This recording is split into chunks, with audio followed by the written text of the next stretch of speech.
When you contemplate the cross, do your eyes pierce through the surface to grasp the full depth of what it truly carries? Or has the most revered symbol in history been slowly veiled by thick layers of doctrine, tradition, and fear, disconnecting us from its oldest and most enigmatic essence? What is now seen as a sacred icon of Christianity was once a cosmic communication channel, a symbolic key that opened gateways between invisible realms, and even an artifact representing forces beyond human comprehension.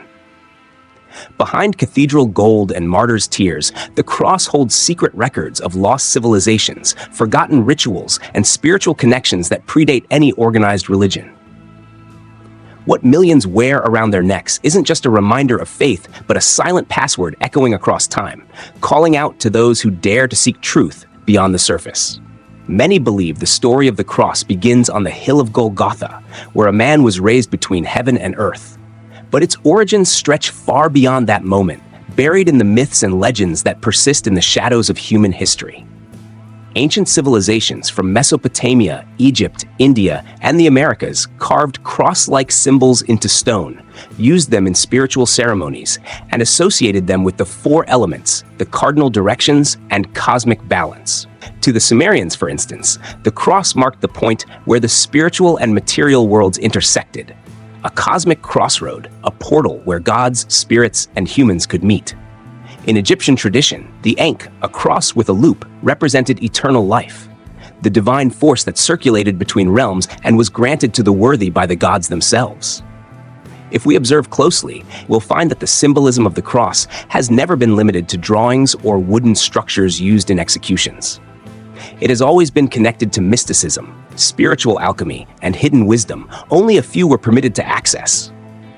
Across many cultures, the cross served as a protective seal, a mark etched to repel evil forces, and even a celestial map used by ancient priests to interpret messages from the heavens.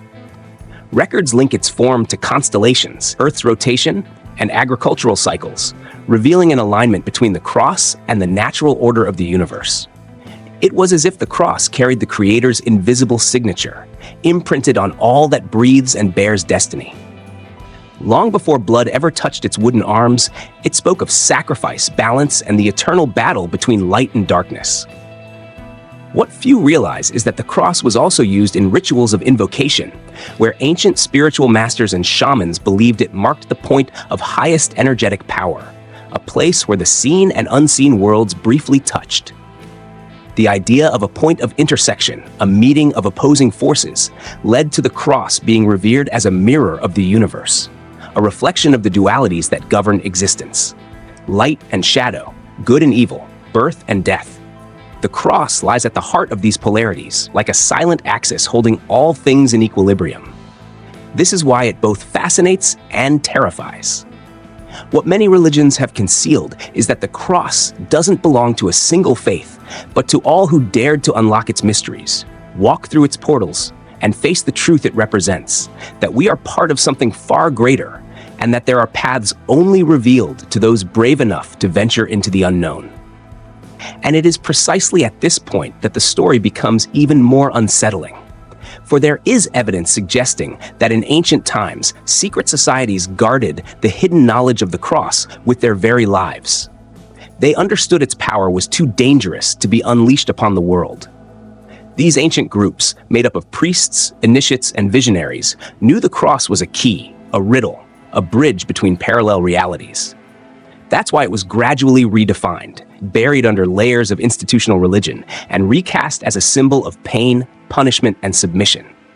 But its original essence, the one that links humanity to the divine, the soul to the cosmos, still pulses quietly in every stone-carved line, in every symbol left behind in the ruins of lost civilizations. The cross was never meant to be feared or blindly worshipped. It was meant to be understood, to be crossed like a portal of inner transformation. And this is only the beginning of what's yet to come. Since the dawn of humanity, the cross has been seen as a point of connection between worlds, a cosmic intersection where invisible forces met and collided. Long before it was associated with Golgotha, with pain and Christian redemption, it already held a central role in ancient temples and ancestral rituals. In Egypt, for instance, the Ankh was far more than a simple figure. It was a secret kept by the gods, representing the eternal cycle of birth, death, and rebirth, the constant journey of the soul between dimensions. The Ankh wasn't just any talisman. It symbolized the vital energy that flows between heaven and earth. Among the Babylonians, the shape of the cross was linked to Tammuz, the god who dies to be reborn, symbolizing the renewal of the land and hope in the face of chaos. For the Aztecs, it held an even deeper purpose. It marked the center of the world, the precise point where celestial forces touched the earth of mortals, forming a sacred bridge between gods and men. These civilizations knew nothing of the Gospels, nor the apostles or prophets who would come centuries later. Yet somehow, across oceans and millennia, they all understood that two intersecting lines held something far greater than any rational explanation could define. It was as if there was a spiritual memory encoded into the cosmos, a whisper that spoke of the hidden power within this symbol. To the ancients, the cross wasn't merely an image to be observed. It was used in spiritual practice, drawn on the ground during ceremonies, invoked in moments of transition, even marked on the bodies of those preparing to cross invisible portals. Every point of the cross held meaning. Each direction represented a path. It was a compass for the soul, a map to realms beyond the flesh, a symbolic language that communicated directly with the spirit. And it wasn't just any language. It was a silent transmission between matter and the invisible, between what can be touched and what can only be felt. The 4 points of the cross, for instance, were believed by many ancient cultures to symbolize the 4 elements of nature: earth, fire, water, and air, united in balance through a central point. Others saw in it the 4 seasons of time, the 4 corners of the world, the lunar cycles, and even the stages of human life: birth, youth, maturity, and death. In this way, the cross was like a mirror of the universe, reflected through geometric form, a symbol that encoded the hidden order that binds all things together. It's no wonder that many believed meditating before a cross allowed them to tune into divine frequencies, reach altered states of consciousness, or even open gateways to spiritual dimensions. But over time, that deeper understanding was gradually erased. The cross began to be reduced to a symbol of martyrdom, pain, and punishment. What was forgotten is that before it was an instrument of death, it was a channel of life, a conductor between realms. The intersecting lines don't just represent suffering, they mark the place where heaven and earth meet, where the divine and human converge. This duality is what gives the cross its true power. It doesn't belong solely to the visible world. Its form, both simple and profound, is like a code engraved into the human psyche, something that pulses in the collective unconscious from the beginning of time. That's why it continues to stir fascination and mystery, even among those who don't follow any religious belief. When we look closer, we find that the cross exists in almost every major spiritual tradition on Earth, either explicitly or as a hidden archetype. In Eastern mandalas, Celtic symbols, African tribal patterns, and even in Norse runes, the cross appears as the base structure to represent harmony, balance, protection, and passage. It wasn't created by any single religion. It was discovered by many in different eras and corners of the world. This universal presence reveals something unsettling. Perhaps the cross wasn't invented but revealed. Perhaps its origin isn't human but cosmic. Maybe it is an ancestral language echoing beyond time, a whisper left behind by something or someone trying to show us the way home. A reminder that the world is far greater than what we can see, and that sometimes the truth hides in the simplest of things. In the Greek and Roman world, the shape of the cross was far more than a mere ornament or tool of torture. It carried symbolism that went beyond ordinary understanding, reaching deep into the realms of magic, spirituality, and ancient mysteries. In various magical inscriptions found on artifacts unearthed by archaeologists, the figure of the cross appears as part of protective spells, invocations to hidden deities, and seals of power used by priests, oracles, and mystics. Cross-shaped amulets were worn close to the body, believed to channel unseen forces, spiritual antennas that could repel evil, attract blessings, and keep the soul in balance. These symbols weren't confined to religious settings. They adorned homes, temples, and personal objects like rings, necklaces, and garments, suggesting that the cross was seen as a sacred link between man and the unknown, a key capable of unlocking doors to parallel realities. In fertility ceremonies, the cross was traced on the ground as a point of invocation where the masculine and feminine energies met symbolically, embodying the cosmic power of union. For the ancients, the crossing of lines did not merely represent the meeting of physical spaces, it symbolized the fusion of opposing energies, fire and water, spirit and flesh, chaos and order. This fusion was seen as essential for the creation and regeneration of the universe.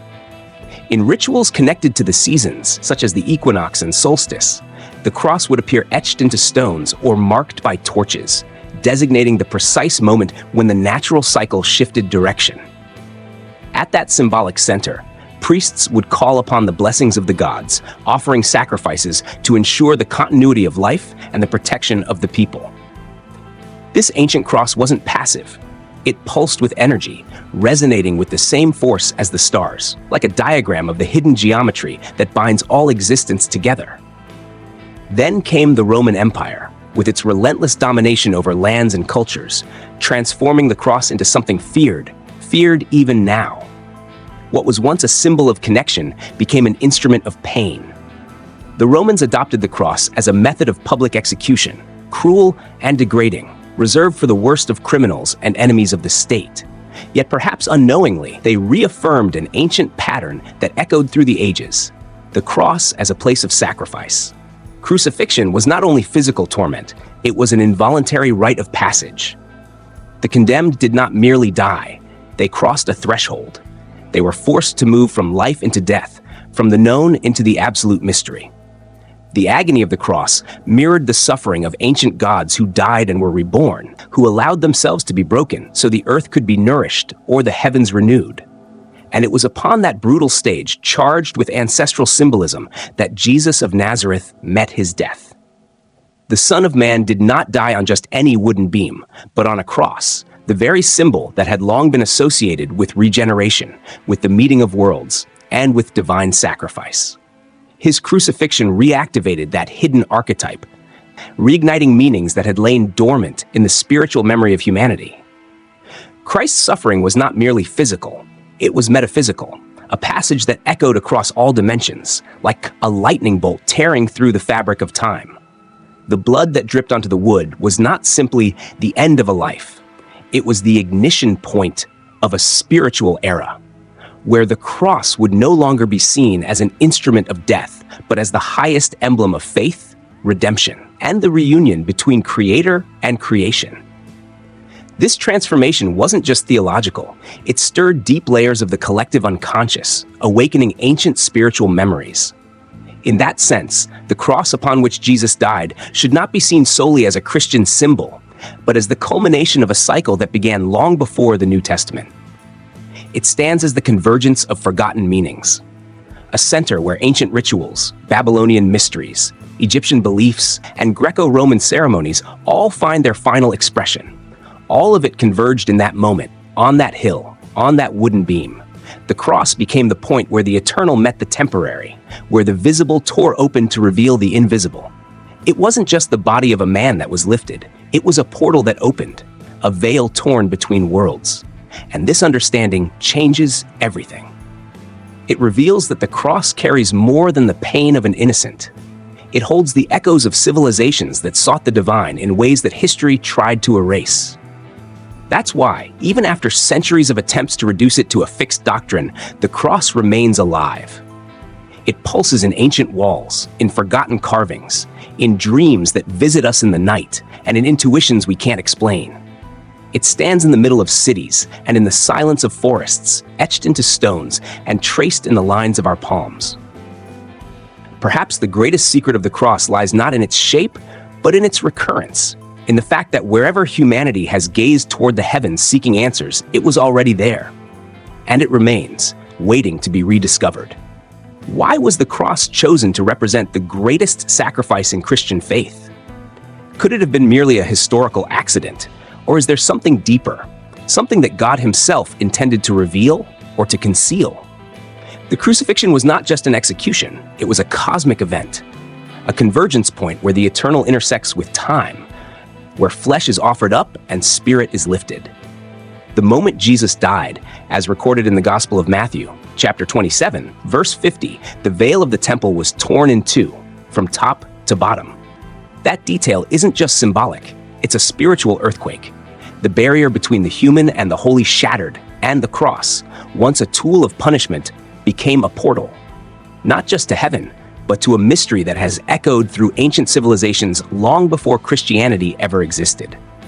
The idea that Jesus died on a cross wasn't just a matter of Roman tradition. The cross already held deep symbolic meaning across numerous ancient cultures. This wasn't just about wood and nails, it was a stage constructed with divine precision for a cosmic drama. Think about it. Two intersecting lines, one vertical, one horizontal. The vertical connects the heavens and the earth. The horizontal connects humanity. Where they meet, the center, is where sacrifice becomes transformation. This pattern appears again and again in mythologies, temples, sacred geometry. The crucifixion aligns with this sacred pattern perfectly. Jesus' death wasn't only the climax of his ministry, it was the unlocking of a multi-dimensional key.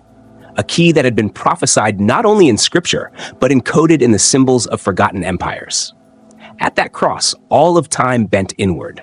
The past, the present, and the future folded in upon themselves, and God opened a way where none had existed before. And when the veil in the temple tore, that wasn't just a sign for priests, it was a spiritual detonation. It meant the Holy of Holies, once sealed off, was now accessible. But not just physically, spiritually, energetically, cosmically. The death of Christ didn't just atone, it recalibrated reality. It altered the relationship between heaven and earth. It realigned what was broken, corrupted, lost. And that shift happened at a specific location, on a specific object, the cross. But not just any object, a symbol that, for centuries, had represented everything from eternal life in Egypt to divine intersections in Babylon to cosmic balance in indigenous American cultures. The cross is not random.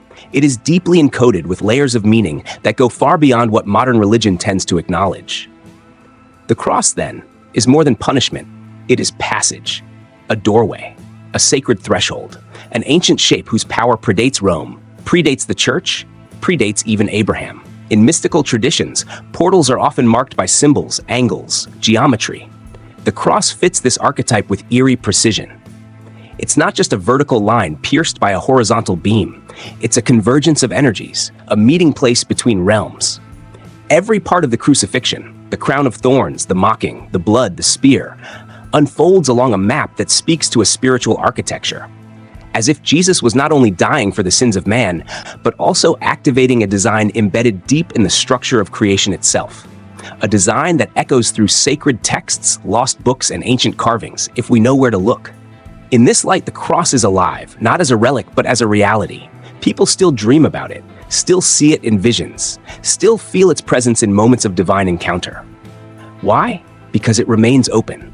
The portal wasn't just opened once and closed. It was opened once and for all.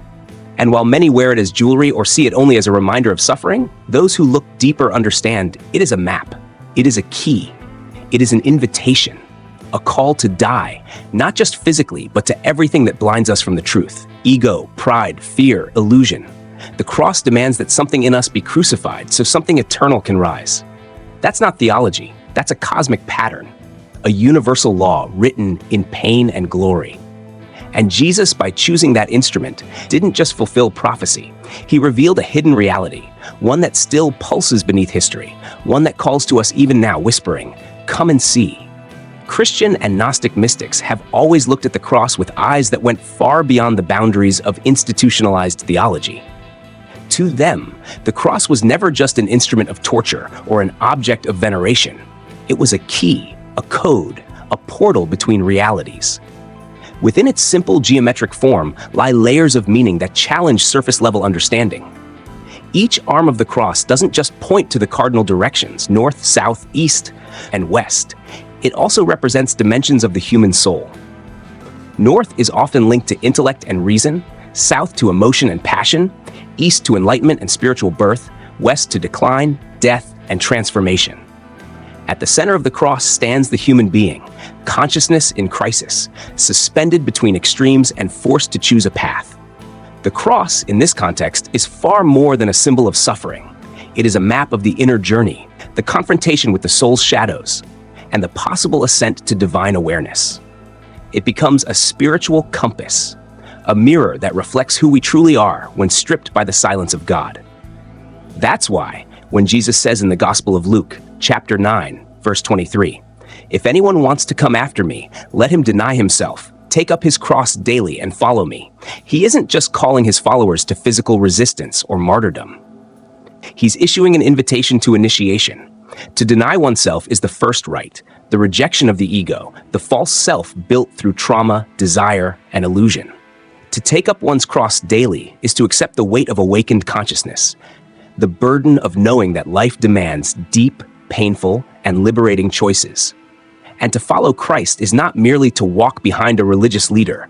It is to walk the same path of inner death and resurrection that he walked. That sentence, seemingly simple, conceals a spiritual challenge of immense complexity, a call to the transmutation of the soul. That's why Gnostics believed that true Christianity was not a religion of comfort, but a science of the spirit. To them, the cross wasn't an endpoint. It was an alchemical process that, when lived fully, transforms lead into gold, flesh into spirit, death into life. This vision of the cross as an enigma and tool for transmutation also appears in parallel traditions, such as the Kabbalah and the mystical writings of the Desert Fathers. To many of these sages, the center of the cross is the point where man meets the divine will. There, he is invited to strip away everything that binds him to the world: pride, ambition, fear, attachment, and enter, naked, into the presence of the eternal. Not coincidentally, medieval mystics described their deepest spiritual experiences as crucifixions of the soul. They understood that true awakening demands a radical break with the old self. And that is where the symbol of the cross gains its most intense power, not as punishment, but as revelation. The cross becomes an inverted mirror. In it, what seems like death is actually the birth of something never seen before. What seems like failure is spiritual victory. What feels like abandonment is silent redemption. All of this reveals why the cross, despite its aesthetic simplicity, holds such a powerful archetypal charge. It resonates in the collective unconscious, triggers memories that go beyond written history, and awakens emotions we don't always know how to name. Even people outside the Christian faith feel something when faced with a cross: fear, reverence, curiosity, peace. These reactions point to a concentrated energy within the symbol, a veiled truth waiting to be uncovered. When viewed through mystical eyes, the cross ceases to be an external object and becomes an internal journey. It is the path of the light warrior, the sincere seeker, the spirit longing to return home. Each of us is called to carry this cross, not as punishment, but as direction. It points inward to the forgotten regions of the soul where our truest self sleeps. That's why the cross remains alive, pulsing, and challenging. At the heart of this mystical understanding lies the awareness that everything Christ experienced was a roadmap left behind for humanity. Nothing happened by chance. Every gesture, every word, every tear shed on the path to the cross was a spiritual encoding. When he stumbles, we're reminded of our own weakness. When he remains silent before his accusers, we're called to master our egos.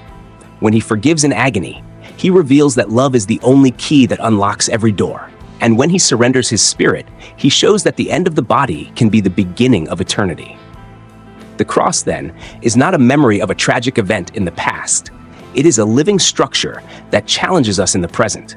It asks, are you willing to die to the world and be born to God? Are you ready to cross your own inner abyss and encounter what is purest within you? That question is laid before everyone, every day.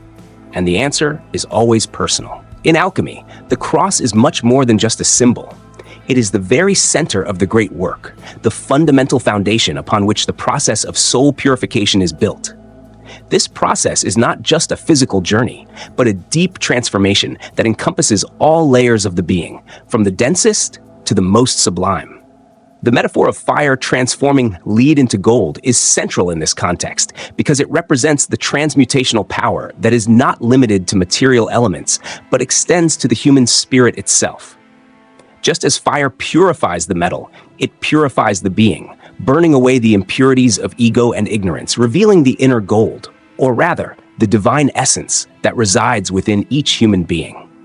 The common man, previously trapped in his carnal and worldly nature, becomes an enlightened being, capable of understanding the deepest mysteries of the universe and his own soul. The cross, in its classic form, has two axes that intersect in a symbolic and profound way. The vertical axis, which extends upward and downward, symbolizes spiritual elevation, representing the ascending path of the soul toward union with the divine. This vertical axis is not merely a straight line extending upwards, but a constant invitation to transcend the materiality of existence and seek higher illumination. It is through this axis that the human being is called to reach eternal wisdom, a deep understanding of the mysteries of the cosmos, and a direct connection to the divine source.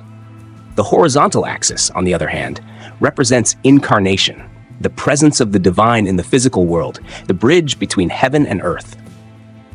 It symbolizes the process of spirit manifesting in the material world, the movement from transcendence to immanence, from the purity of spirit to the materiality of everyday existence. At the exact point where these two axes intersect, the great miracle occurs, the union of opposites. It is in this point of intersection that the true essence of the great work is found. The crossing point of the cross is the space where heaven and earth meet, where the divine and the human merge into a single reality. This union is not a simple fusion, but a deep and transformative process that requires constant purification and perfection from the human being. The individual, upon reaching this point of union, experiences the transcendence of body and mind, a spiritual elevation that connects them with the infinite. This moment of transformation is like the fire of alchemy, which turns common matter into something divine. Thus, the cross is not a static symbol, but rather a dynamic, living representation. It is not merely an act of faith or devotion, but a call to action, to profound and continuous transformation. The cross, then, speaks. It is not mute, it is not silent. It demands something from the individual who contemplates it, who bears it, who submits to its transformative power. Each time someone approaches the cross, a new layer of their being is revealed. A new truth is uncovered. A new step is taken on the spiritual journey. The cross challenges the human being not to remain in a state of ignorance and limitation, but to seek fullness, perfection, and illumination. It is a constant invitation for transformation, a call to overcome the duality between the material and the spiritual, between the body and the soul, and achieve true unity with the divine. Therefore, the cross is not merely a symbol, but a portal to the realization of the great work of spiritual alchemy, a path that leads to the true transmutation of the human being into an enlightened, pure entity in union with the universe. What if the cross is not an end, but a beginning? What if it represents not the finality of pain and suffering, but the starting point of a deeper, more mysterious, and more challenging journey? Throughout history, many have seen the cross only as a symbol of redemption, one that points to sacrifice, pain, and salvation. However, few dare to look beyond the surface, to what truly lies hidden behind this seemingly simple image. The ancients, those who possessed deeper esoteric knowledge, understood that every symbol, no matter how simple, carried within it a key, and each key had the power to open a gate, a portal to a higher reality, a path to a deeper understanding. To them, the cross was not just an object of faith or suffering, but a map, a guide that indicated the way to be followed. And the true journey of the cross was not just in physical suffering, but in the profound discovery of oneself and the universe. This inner journey is the true invitation of the cross, an invitation that few accept because it demands courage, the courage to face the unknown, to explore the depths of the human soul, to confront our own fears and limitations. The cross is not merely a symbol of suffering, but a sign of transformation. It points inward to the very core of the soul, where the true battles take place. When we look at the cross, we must ask ourselves, what does it truly teach us? It challenges us to look within, to discover who we truly are, beyond the masks and illusions we create for the world. The true path of the cross, therefore, is not about the death of the body, but about the death of the ego, about the destruction of the false identities that limit us. It is about the rebirth of the self, the revelation of the true I, the one that lies beyond duality, beyond the boundaries of the material and the spiritual. Suffering, while present in many forms within this journey, is not the end of the cross. It is, in fact, a means, a necessary tool for purification, a way to forge the spiritual gold hidden within each of us. But the true discovery comes when we can look beyond the pain, when we see the cross not as a symbol of punishment, but as a path to self-knowledge, to breaking the chains that bind us to the material world. And this changes everything, because it transforms the cross from an object of sacrifice into a symbol of empowerment. When we view the cross from this perspective, it becomes more than a religious representation. It becomes a map, a tool for inner transformation, capable of leading us to a deeper understanding of life and our purpose within it. Now, a fundamental question arises. If the cross is a map, where does it lead us? What lies beyond it? Where does it take us on our inner journey? This is the great mystery, the great challenge. Because, contrary to what many think, the path of the cross is not a clear and defined road. It is winding, full of ups and downs, moments of light and shadow, of discoveries and mysteries. It takes us to places within ourselves that we rarely explore, to the territories of the unconscious, where the truths we fear to confront dwell. And yet this is the path of true liberation. By following this map, we discover that the cross leads us to our true self, to our divine essence, to unity with the whole. It leads us to the understanding that we are part of something greater, that our journey is much more than a quest for redemption. It is a quest for enlightenment, for wisdom, for a deep connection with the universe and with the divine. If the cross is a map, it leads us to a destination beyond suffering and pain. It guides us to the discovery that true redemption is not about escaping the physical world, but about understanding our true nature, our connection to the whole, and our role within the grand cosmic plan. When we look at the cross in this way, we begin to realize that it is not a symbol of the end, but of a beginning, a starting point for a journey of self-discovery and transformation. What the cross truly reveals then is that the real journey is not about escaping life, but embracing it in its entirety, with all its mysteries and challenges, knowing that with every step, we are moving closer to the deepest truth that exists. And this changes everything. Christianity institutionalized the cross in various ways over the centuries, making it a central image in many of its doctrines, practices, and rituals. However, if we look more deeply into the spirit of the cross, we see that it is much broader and freer than the rigid form with which it has often been associated. The true spirit of the cross is not confined to a structure or a physical symbol that can be hung around one's neck or raised on an altar. The true spirit of the cross lives in every act of renunciation, in every choice for good, even when that choice is unseen or unrecognized by anyone. The cross, when understood in its deepest sense, is a constant invitation to transformation and transcendence, something that reflects in the small actions of daily life, in the quiet decisions we make, in the symbolic deaths that lead us to be reborn into new life. The cross is not reserved for extraordinary moments or grand gestures of sacrifice.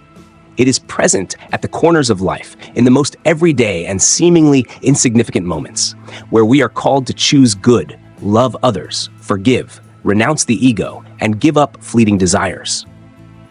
These moments are the true points of encounter with the cross, where the spirit of transformation manifests without fanfare, without the need for external recognition. In every small act of renunciation, in every choice to do what is right, even when no one is watching, the cross reveals itself in its purest and deepest form. It does not need to be a grand public action to have power. Its true strength lies in the simplicity and purity of the act, in the inner willingness to sacrifice what is material and superficial in pursuit of something higher, something spiritual. The cross is not just an object hanging around one's neck, as many perceive it. It is, in truth, a mission given to us every day, in every choice. Each of us is invited to carry our cross uniquely, to live according to the spirit of the cross in our own context and circumstances. It is a calling that goes beyond words and religious rituals, something that speaks directly to the heart of each individual. It is a calling to die to the ego, to vanity, to the illusions of material life, and be reborn into a state of higher consciousness, humility, and love. This calling is not for a specific moment, but for a whole life of transformation and spiritual evolution. Every choice to do good, every sacrifice we make without expecting reward or recognition, is a response to this deep and silent calling of the cross. And this mission is not something that is limited to a religious context or a doctrinal view. It is universal and its essence transcends boundaries and denominations. The spirit of the cross lives in all spiritual traditions and in all cultures whenever there is a movement toward inner transformation, soul purification, and union with the divine. The cross, then, becomes a mystery, a symbol that points us toward the truth beyond appearances, beyond conventions, and social norms. It is not a matter of conformity to a doctrine or institution, but of adhering to a path of self-discovery and spiritual evolution. The mystery of the cross is the mystery of life, death, and rebirth, of sacrifice and transformation. Every act of sacrifice, every symbolic death, brings us closer to universal truth, to the realization of our true self. At its core, the cross teaches us that the true mission is not to seek fame, power, or recognition, but to dedicate ourselves to good, purity, and truth. It calls us to embrace suffering with wisdom, to renounce the ego and illusions, to live with humility and compassion, and to accept that true happiness does not come from what we have or what we achieve, but from who we are and what we give to others. In this way, the cross ceases to be a static symbol and transforms into a constant dynamic of action and transformation, a mission that goes beyond life, beyond the physical world, and connects us to something much greater and deeper. It is a mystery that, when experienced, reveals to us the true essence of life and the human spirit. The cross is not an end, but a beginning. It is the path that leads to true freedom, true enlightenment, and union with the divine. And this is why, when we study the origins of the cross, we encounter something unsettling and profoundly revealing. Perhaps the cross has never belonged to just one faith. Maybe, in fact, it is a spiritual heritage shared by all of humanity, a sign left by God, or by the gods, depending on one's perspective, since the dawn of time. Its presence can be found across various cultures and traditions, each adopting and adapting it to their own spiritual and philosophical context. But in its essence, the cross seems to be a universal and timeless reminder that life is made of encounters and collisions, of pain and resurrection, of falls and ascensions. Its image represents not only death, but also transformation, renewal, the possibility of transcendence. In this sense, the cross is eternal, a representation of the immortal cycle of life, death, and rebirth that has followed human existence since the earliest days. Reflecting on this, we begin to realize that the cross is not confined to being a Christian symbol. It is older, deeper, and broader than any of the traditions that have used it. Its origin dates back to ancient times, long before the formation of the monotheistic religions we know today. It appears in various ancient civilizations, with meanings that vary, but with a constant: the connection between the divine and the human, the spiritual transcendence that crosses the material. The fact that the cross appears in such distinct cultures, like Egyptian, Mesopotamian, Celtic, and others, suggests that it is a universal symbol, something that goes beyond the boundaries of a specific faith or tradition. It's as if somehow it has been marked in humanity's collective spiritual memory, an echo of something primordial that connects us to the divine and to the mystery of existence. This idea opens the door to a deeper understanding of the cross, moving it away from the narrow view many have of it as a symbol restricted to Christianity. It challenges us to reconsider our view of sacred symbols, to question their origins and the meanings that have been attributed to them over time. What more lies hidden beneath the surface of symbols we consider sacred? What truths, perhaps uncomfortable or unsettling, have been buried under centuries of silence, censorship, or misinterpretation? Are we, too often, just scratching the surface, unaware of the deeper layers these symbols carry? This reflection brings us to a crucial point. What more can we learn by looking at symbols in a more open and challenging way? In upcoming episodes, we'll explore other forgotten, distorted, or misunderstood icons throughout history. Each of these symbols, seemingly harmless or simple, holds secrets that have the power to transform not only our perception of faith, but of the very reality that surrounds us. Because, by deciphering these mysteries, we're not only seeking answers to ancient questions, but also opening new doors to self-discovery and enlightenment. So, if this reflection on the cross and its true meaning has touched you, like, comment, and share this video. Let us know your thoughts and your own discoveries about what the cross and other symbols can teach us. And remember, not everything that appears sacred is what it seems. Often, what seems familiar is actually an enigma, a hidden code waiting to be unraveled. This is the portal of the unknown, where symbols speak and mysteries are revealed.